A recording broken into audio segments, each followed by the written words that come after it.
edition of African Discourse. I am Wilson Omashan. Today on African Discourse is all about African politics, factors determining leadership. Yes, once you get straight to North Africa, to Niger to the precise, said the president is under fire. People coming out to protest saying he's taking powers to himself. You get to see them protesting, saying enough is enough. For him not to suspend the parliament, that means he has immense so much power. If you come straight down to southern part of Africa, South Africa to be precise, now despite the corruption allegation leveled against Cyril Ramaphosa, he still somehow became the head also of the ANC, and he remains the president.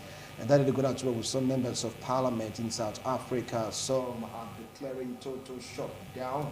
Yes, quoting Julius. Let's see how that will happen.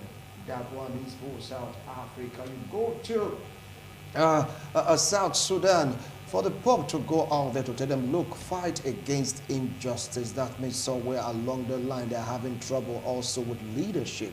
He said the mother who asks is God, you have to fight against any form of injustice. Some persons threat for solid 9 days just to go visit the Pope when he came visiting South Sudan. Can you imagine that? Well, if you go to some West African countries, you get to hear about coup d'etat.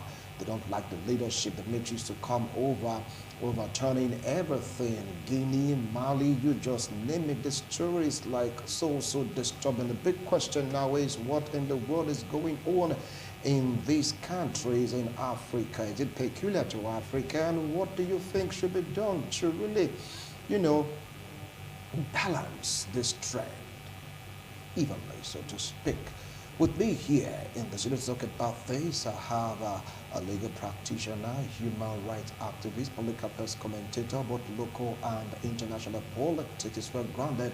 And of course, he just nearly got married. Yes. Barrister Gabriel Ehigato. Congratulations on your wedding. Thank you, to Wilson. start off with, and of course, welcome to Africa. It's been like, how many years now on this platform?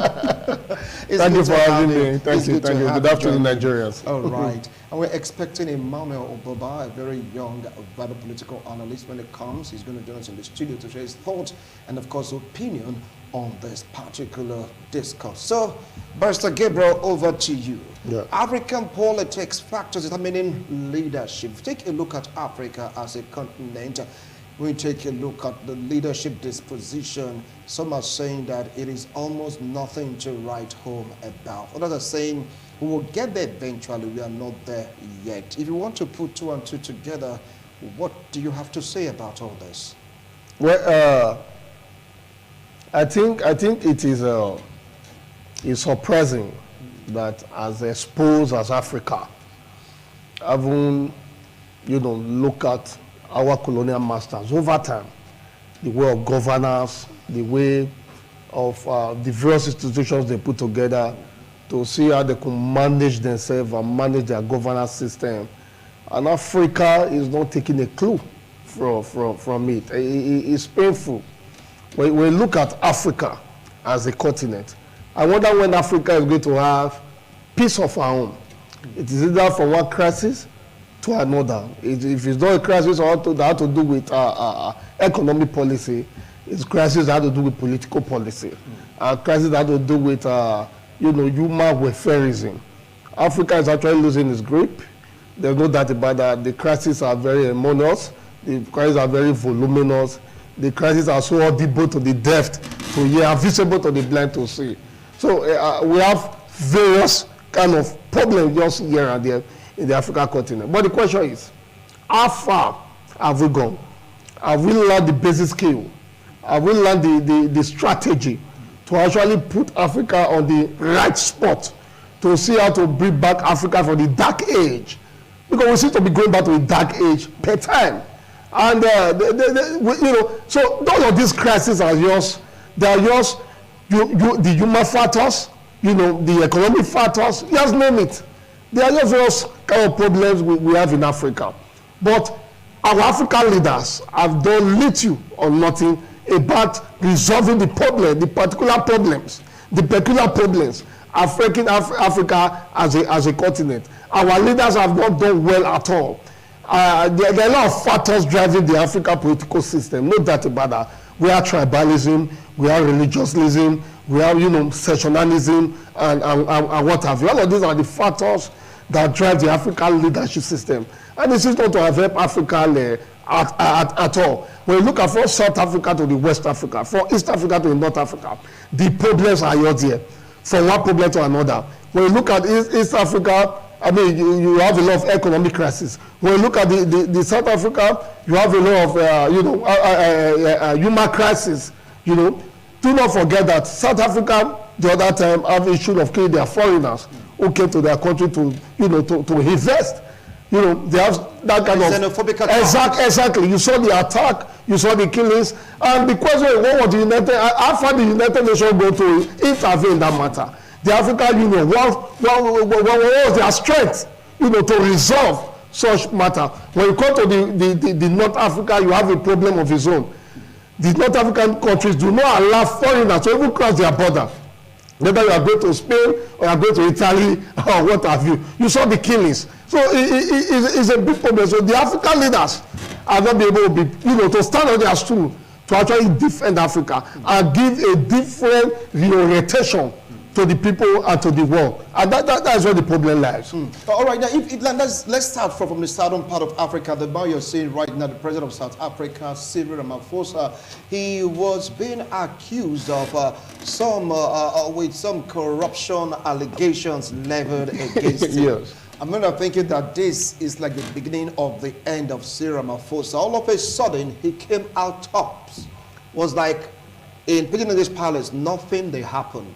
He still remained the leader of the ANC and, of course, the president of South Africa. I mean, what do you have to say about this? If you look at it for the past 3 years, yes, the South African governance system have actually been hijacked by a group of cabal.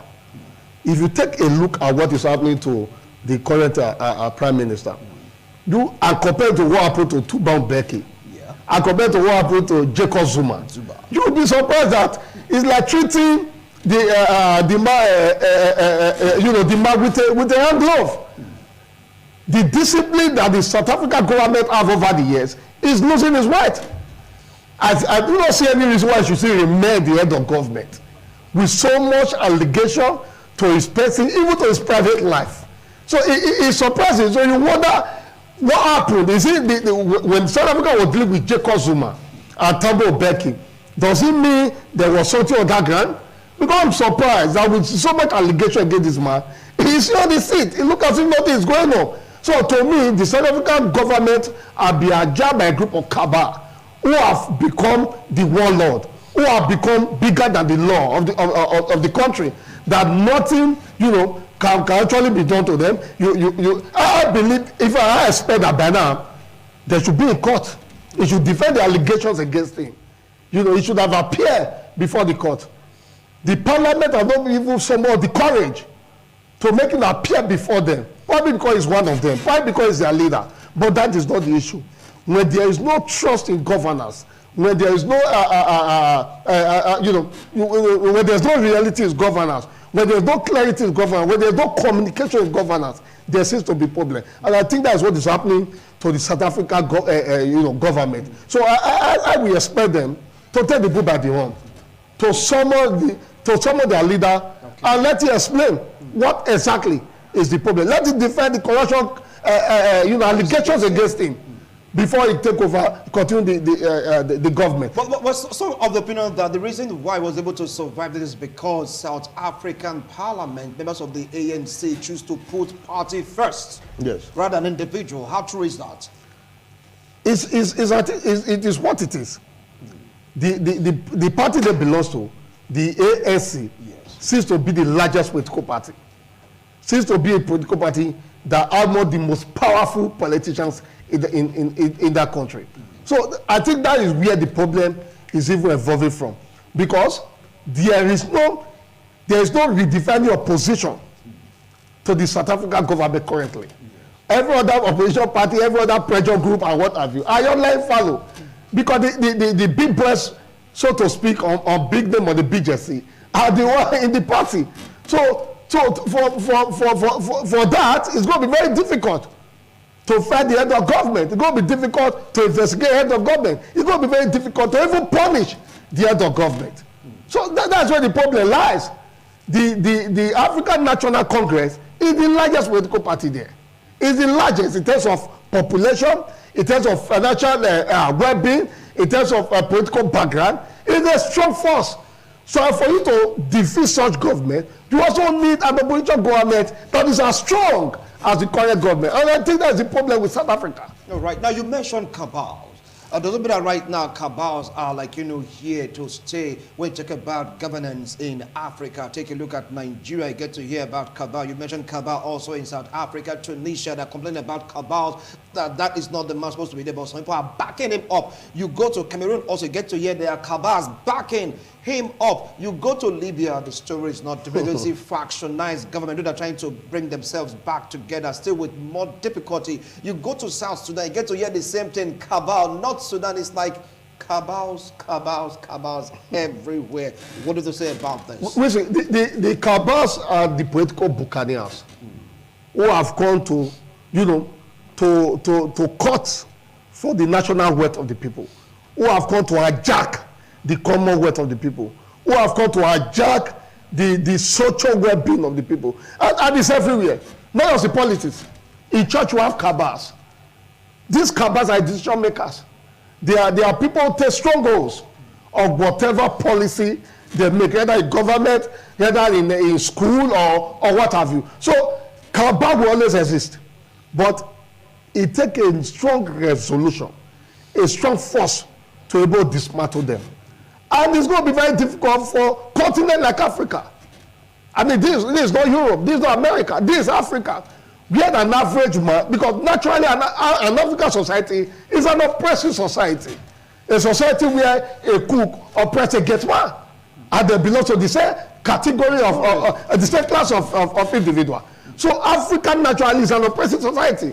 So the man with the big gun have the day, and that's what is happening. So the cabal must always remain. But it takes a strong revolutionary force. It takes a force determination force to dismantle them. So that's what's happening in South Africa.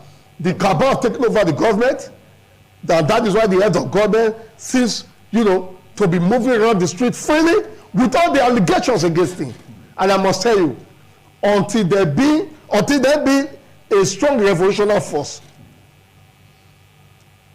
nothing will happen in South Africa, nothing will happen in Cameroon, nothing will happen even in Nigeria. All right, now let's take a look at another dimension, part of the cabal dimension, as according to reports, ravaging Africa as a continent in terms of leadership. Take a look at the people way back, some few years ago, where Hosni Mubarak was toppled. It was the people that came out and said, enough is enough. Morsi was given the power. All of a sudden, according to reports, started trying to get more power for himself. People came out again to say, enough is enough. Whenever the military, they were able to remove Morsi. Now we have an al-Sisi right now in Egypt. And they are saying this man is cracking seriously down on dissident, and the people don't really feel happy about it. They still term him to be an oppressor, like what you use, oppressor, kind of a continent of oppressors, so to speak. Now, does it mean that power is gradually eluding the people? Take a look at Tunisia. People that are protesting, but the president Said is still there after disbanding parliament. Does it now mean that the people doesn't have what it takes to instill democracy in various countries in Africa? And I will ask, which part of this continent are practice 100% democracy? If not 100%, 80% democracy. Power belongs to the people. Sovereignty belongs to the people. But our political leaders still don't believe that, especially when they get into power. Then they don't look as if before the elections, the people are the supreme power. But after election, those politicians, those leaders, those cabals now have the power. That's what the problem is. I said it yesterday, and I will say it again. That it takes a strong revolutionary force to be able to bring down and dismantle the principle of the cabal in African politics. And until we do that, we are going nowhere. You see what happened maybe 2-3 years ago, we were having the Arab Spring in Tunisia, in Morocco, and what have you. You saw the way they drove at their president. You saw the way they were chanting in the street and shouting solidarity. I said that we are tired of this government. That is a strong revolutionary force. And that is the only key to dismantle the indisciplined governance that have been going on all over the years in the African continent. And until we get to that stage, Africa will continue to remain where it is. But right now, it's like people, they are losing grip on governance. They are losing trust. They are losing hope. Some of them, when they come out to protest, you get to hear about some being killed, many being injured. You're going to see them being scattered. Though they'll regather, will I say gather, to come like, press on their demand. But it's like that demand is not met. We say no soldier can stop an idea who turns and come. When you take a look at the Arab Spring, it started little by little. It started like a joke. But within the space of 3 months, we saw the damage it caused to the continent. So we may look and see the people are calm now. We may look and see the people. The truth is, those that are being oppressed, suppressed and depressed are tired. They are tired of the kind of the nature of government that will be going in Africa. They are tired. So it's going to start little by little. And before you know it, the fire will be everywhere. You can see the crisis that's happening here in Nigeria, the economic crisis, so to speak. Because economy is part, in fact, economy is the daily needs of the people. It's the daily dealings of the people. So when you seize the economy of a nation, you are seeing the last spring of soft nation. And that's what's happening in this country. The redesigned naira notes, we don't even have them in our banks. You can see the pictures and the video of what have happened in the past 2 weeks. People even get to the point, they even have to naked. They are frustrated. They are expressing their frustration to the government, to the world, to see that they are tired of the system of governance we have in this country. That is a sign of revolution. Because there's one thing about the oppressors. The oppressors, because of the power the oppressors have grabbed over time, they believe in such power. They believe in such glory. But the truth is this. They say a journey of 1,000 miles begin with a step. The revolution can begin with a step. And before you know it will be like a wildfire and it will be everywhere. With time, Africa will get it right. But there must be a revolution. Right. Now, someone's saying one major factor playing out itself in determining leadership in Africa is religion. How true is that? Religion part of government, not just religion, regionalism, sectionalism, tribes. All of these are factors that determine our leadership system in Africa. A Yoruba in Nigeria, we want to support a Yoruba. And also my the North, we want to support a Northerner. You can't take it away. So, because an average African is tribalistic. We say an average African is tribalistic. Religion is just a fortune of it. It is more tribalism than religion. That is, religion, our political system will be circled around the religious system, around the tribal system. So you cannot take it away. It is part of the process that comes to stay. So that's why we give you for education. That's why we give you for political enlightenment, for people to have the capacity to see beyond their nose and know that governance is more than is not about tribalism. Governance is more than tribalism. Governance is more than religion. We need strong leaders, leaders who have the capacity to take decisions in order to liberate their nations. Because what we have in Africa are leaders who are stronger than our institutions, instead of building strong institutions. And that's the problem. That is the problem. We saw what happened, just 2 days ago around our facility within the University of Benin student and that of the army, the barrack here. You saw the power play. Those who are being strained with the right to protect our citizens are not the one killing them.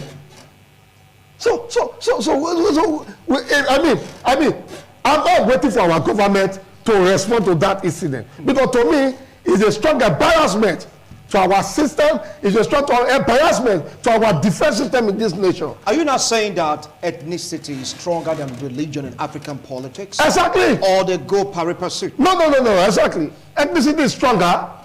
Ethnicity is stronger. If you are a Muslim, a certain Nigerian Muslim, there are some northern Nigerian Muslim who do not see you as a true Muslim, simply because you are from the south. So you cannot take tribalism away from me. Tribalism is one of the driving force, in fact, the number one driving force of African leadership. Because our leaders are chosen on the basis of tribalism before you graduate to religion, before you graduate to sentiment, before you graduate to political party. I can go on and name it and on and on. So that is the system in which Nigeria is going. That's why you see over time group of persons clamoring, saying they want to leave their country. The Sudan said they want to leave. The Southern Sudan to go their way. The Northern Sudan to also go their way. We saw what is happening in Nigeria. There's what we call the Biafra, also crying. There's what we call the Yoruba Agitation Nation, also crying that they want to fight their way. Because where leadership, African leadership per se, are be built around tribalism. And we need to dismantle that. If not, we'll remain where we are. All right, now talking about dismantling, let's get straight down to Kenya. What happened between Uhuru Kenyatta and Raila Odinga? Though we have a Ruto right now as the president, it was all about tribes. The two major tribes in Kenya clashing over leadership to the extent that Kenyatta came out top several times. But that doesn't stop the supporters of Raila Odinga to really press home their demand, saying it's their turn also to rule, because you talked about tribe, you talked about buttress that tribe, and now we have a Ruto that is not from, how would I put it now, a very strong tribe, so to speak. Yes, from the minority. Yes, from the extract of, youth when compared to both men trying to jostle power in Kenya. Now, does it now mean that somewhere along the line, do you see Africa as a continent playing down on tribalism so they can pick an efficient and effective leadership? I also think we need to also look at it that one of the reasons that is bringing up the issue of succession from our countries is because certain part of people have been abused over time politically. They'll be thrown to the back door, they'll be pushed aside, and they become politically enlightened. That we also need power. We also need to be in government. What impact have the government have over time on the people? If Nigeria as a nation have a president, whether from the east, from the west, from the south, or from the north, and there is good governance, I'm not sure anybody will be shouting about tribalism. But over time, we have seen the way it has played, the power play. There's no of those governments that have actually uplift the capital data, that actually uplift the welfare of the people. Instead, they take us 50 years backward. And that's what's happening in Africa. Kenya has been a very, peaceful nation over time. After the war, yes, exactly. After they have been so peaceful, Kenya made a lot of money from tourism. In fact, they have been one of the highest revenue generated nation in terms of tourism, in East Africa. So, but now we are surprised that political issues are coming up.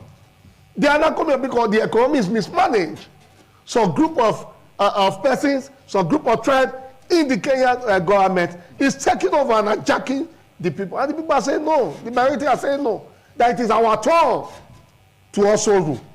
Just the way it is in Nigeria. Some people are saying it is our turn to rule. It is the turn of the south. So I say it is the turn of the east to rule. So until we have an inclusive government, a government that carries everybody along, a government that represents the generality of the people, that represents the best interest of the people. We will continue to have secession. We will continue to have problems. We will continue to have people crying and saying they want to leave this country, they are tired, they want to form a government of their own. Okay, if you just joined us, this is Africa Discourse. Taking a look at factors determining leadership in African politics. You go to Ethiopia, you get about Tigray, right? Yes, they are having this fight, but now they're having a core peace accord, so to speak. But how long will the peace last? Don't forget that all this is started because of tribalism. You get to hear you are part of us. No, we don't belong to you. We are independent, so to speak. So the war between, yes, Ethiopia has one of its own constituents, Tigray. You go to Cameroon also, you get to hear about the Anglophone, and of course, the Francophone. The Anglophone say that we need our independence on Cameroon. Pobia said, no, it must be one indivisible entity. See beckoning on what each tribe and region believe. And we'll talk some more on this particular discussion. Don't go away. This is Africa Discourse. We'll be right back after this break.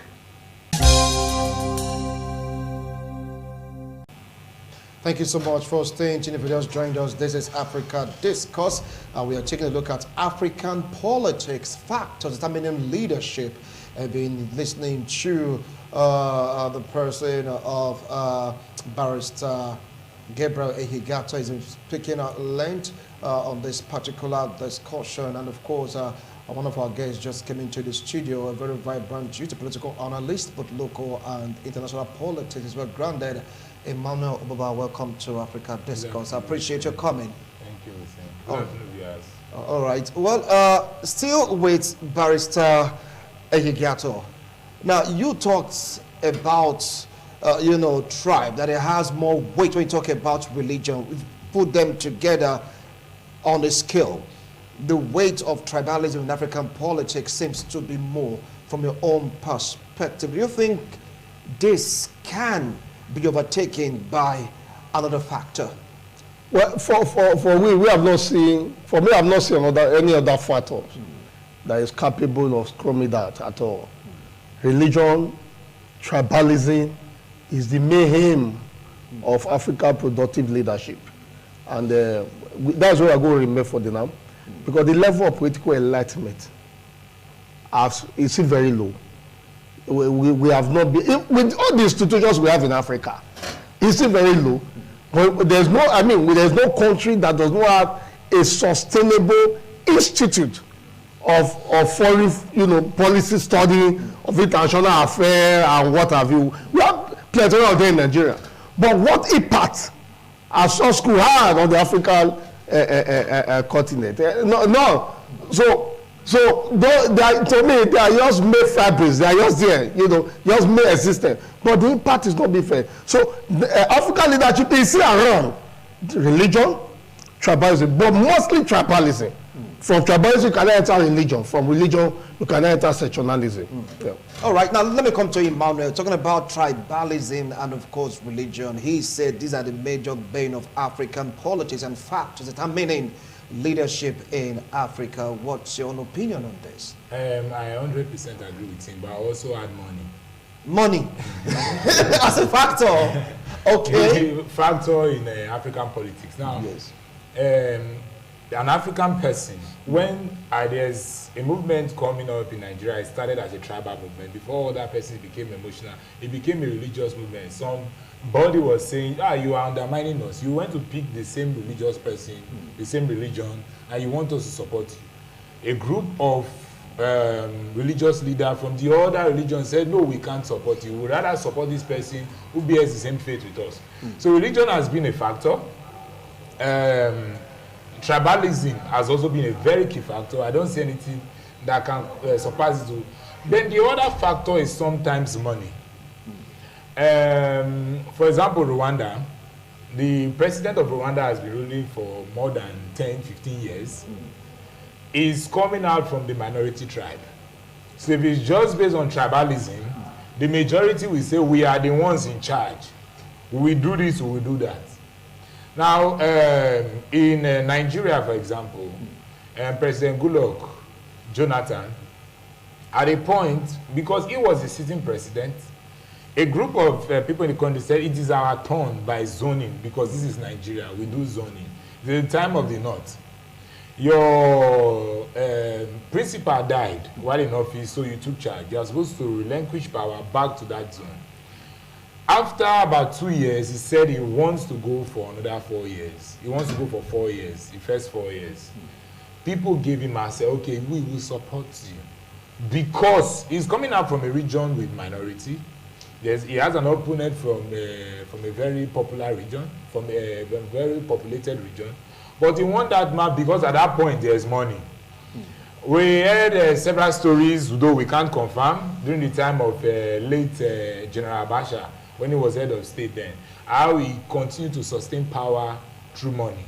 People who want to take coup and all that, he will give them money.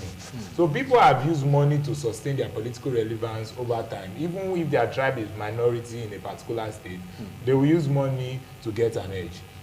I believe in Delta South, the senator that have been going there since 2003 is an Ijoman. The majority of the tribe in Delta South, the majority should be Ishekiri and the Isoko. But then you see an Ijoman taking power from 2003 repeatedly, even down to 2000. He contested for governor, lost primary, that's why he's not going. Unlike the Senate president, who I don't know how Supreme Court gave him today. We saw in the news that Supreme Court just announced him as the genuine candidate for Yobe North. I don't know how, but that's what I say. Money also plays a factor outside religion and tribalism. So people betray their pastor for money, their tribal man for money. Talking about money right now, he said money seems to be another strong factor. He gives him an example, related from Nigeria. He even went to Rwanda, where someone for the minority is like ruling up because of the money factor. Take it up from there. Well, you can't remove money from Nigeria politics, or rather from Africa politics. But a large number of Africa are poor. A large number of the people are poor. Very true, very true. Our government have impoverished over time. And therefore, we have no choice. People are talking about you do not sell your vote. Either you buy your vote. There's no new Naira note to. Some persons will still take vote. They will still take money on election day and still vote who they want to vote. So you cannot take money away from it. It's a stimulated factor. And that's why there is law against vote buying. It's called inducement. That's what we call it in law, inducement. You induce the people by money just to get their vote. And our institutions have not been able over time, in capital letters, over time, deal with that art, quote unquote. They're not. Money have only come to play. People support those who have money. And whether it is qualified, they don't even check educational background, they don't check social background, they don't check the cultural background, they don't check. As far as it benefits their tribe, it benefits their religion, then and he has money, they are good to go. So that is why, even if you have the greatest idea that can turn the fortune of a nation overnight, and you don't have the money to contest that election and sustain that idea, you will go nowhere. Because an average African is poor, and an average rich African is greedy. So the more money an African man has, the more he want to have. Otherwise, we are seeing people who have over time, representatives who have over time betrayed the consciousness of their people simply because of money. We are seeing that play the Niger Delta. We are seeing that play even in the Ogoni cleanup. When the United Nations and other, even the oil companies, over to have an agreement with the people through that representative, we are seeing such betrayal. People adjust those money and live their lives and throw the people well-being into the dust. So that is where. So money is a strong factor, is a strong political, inducement or jet used by the political cabal against the people, because the people have been impoverished over time. So how do you expect a man who is hungry, and you say you should not say you vote for 10,000 naira in Nigerian currency? He will sell his vote and send out the children because he's hungry. An hungry man is an angry man. An hungry man has no choice. An hungry man is not decisive. That is the system that got to stay in African politics, especially in Nigeria.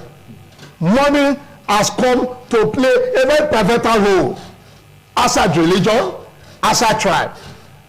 And there is not your politics, because money is the driving currency that drives the economic well-being, well-being of every individual. So you see that when you have money, they will give you a chief title, even if your level of governance is in the zero. When you have money, even in church, they will make you a deacon and put you in front seat.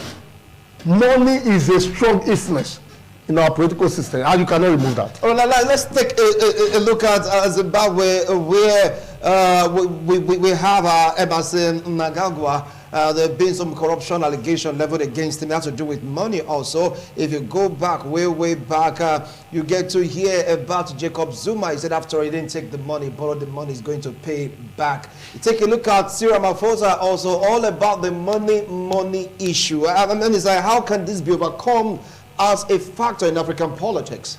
Let us be honest with ourselves. Like my barrister here just said, an average African is poor.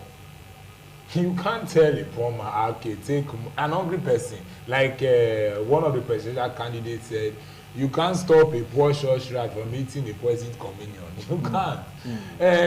Aside the joke, what he's saying is that a church rat is poor. They are always hungry because there's no food inside the church. Then you see a poisoned communion, the soldier wants to eat. The soldier must feast on it and will die. So you can't say we can take money because the average African is poor. Give me, let me eat now and survive. Now they are alive. Now they protest tomorrow. So the average African, now you can't remove the money factor at this point. Now what people can do sometimes is that those who are enlightened and awakened should try as much as possible that they reach out to people and educate people. We were at, I think I was around Medical, Universal.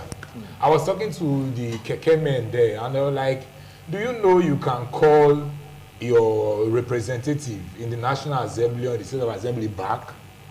Everybody said, is that possible? So once you put them, not be until after next 4 years. I said, no, you can actually remove them. There's room to check. People are not aware how we can check them. And people are only focused on the way they cajole some person. They remove their mind. Like we see some governors blaming all the problems on the presidency in Africa, in Nigeria, for example. President Buhari did this, President Buhari did that. Whereas the state governors, they are doing their own and they shift everything to the president. So some people's eyes are focused on the presidency. You are not looking at leadership at the local, even to your community head. And that is how it is in other African countries. For an African president to tell you that he steal money from state, I borrowed it. One said invested his state money inside his family business to bring dividends and return to the state. Let's be honest with ourselves. Like he has said, you can't. People are hungry, and the ones that are rich are greedy.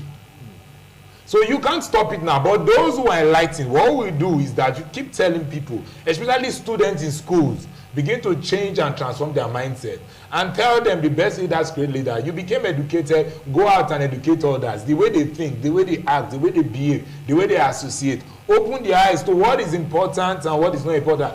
This thing about money, the poverty, we can only stop it this way. Let us drive emotion. Let us drive a movement. Let us shake our own community. Like he also said, he talked about the Ogoni cleanup.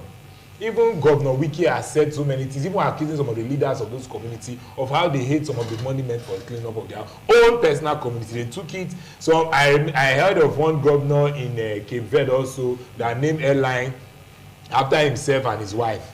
The name of the airline is his name and his wife's name. And the governor also built hospital for the child in US. All kinds of story. They leave African leadership at that problem. Like he said, religion is a factor. Until we start seeing ourselves as human beings. The American, they themselves believe in God, but they know some of their things are man-made. So you must deal with the one that is earthly. God will not come and elect a good governor for you. God will not elect a good president for you. God will not elect a good representative for you. So we have to tell Nigerians, it's not about prayer. Let us take action. Let us do this. Those that are educated, expose others. So I think with that, we'll be able to curb over time and also fight so that there will be more access to quality education. Because education, the level of education, now people, I don't think there's anywhere, the average student pass without expo. Jean, almost the same thing. Anyway, well, there are some also students that can really go out there and do their best and still pass, without cheating. All right, now tell me, how can Africa as a continent right now surmount this problem, bedeviling, leadership? I mean, before quality wrap on this show, Barrister. Well, there must be a redefined leadership system. Our leaders must be upright. Our leaders must be people of capable character. Character we have seen over time. Because leaders are a reflection of the people. Leaders do not fly from here. They are product of the society. They are product of the people. It is for the people you take leaders. So leaders are a reflection of the reality of the people of the society. So we must galvanize ourselves. We must put ourselves together. We must be decisive. When 3 persons stand and they are going for the same position, you are not know who is actually qualified. With the antecedent over time, you are not know who to some extent can actually do the will of the people with what they have done over time. So leaders do not fall for the sky. It must fall for start for the people. We must salvage it for the grassroots. Because leaders are product of the people. There must be communication. We must bridge the gap. What is the level of communication from members of House of Rep of Nigeria to their constituents? Just as my colleague has said. There are a lot of laws exist. People do not even know they exist. There's a law against public smoking in the public. But such law is not a consonant with the lifestyle of the people. So a person can go to a supermarket and smoke. To him is living his life. And the society is right. But there's a law against it. So the people must be conscious about the leaders they are about to elect. Conscious about the leader they are about to elect. The people must be a driving force. They must be part of the government. Whether those who are to represent them like it or not. And one of the way of being part of the government is recalling those who have not represented the people well. Then they will not know that, oh, true, the people have power. Sovereignty belongs to the people. So there must be communication. There must be honesty in the side of the government. And there must be social consciousness among the people. The political enlightenment must keep on going. Because politics is continuation. Thank you so much, Barrister Emmanuel. How can this be surmounted? Because everything boils down to one thing: corruption. Whether you talk about the religious factor, talk about the ethnicity factor, talk about the money factor, it's all encapsulated into one language: corruption. How can this be broken in African politics? He has also said it all. The leaders, they came out from the society. Yes. So it's part of the reflection of the society.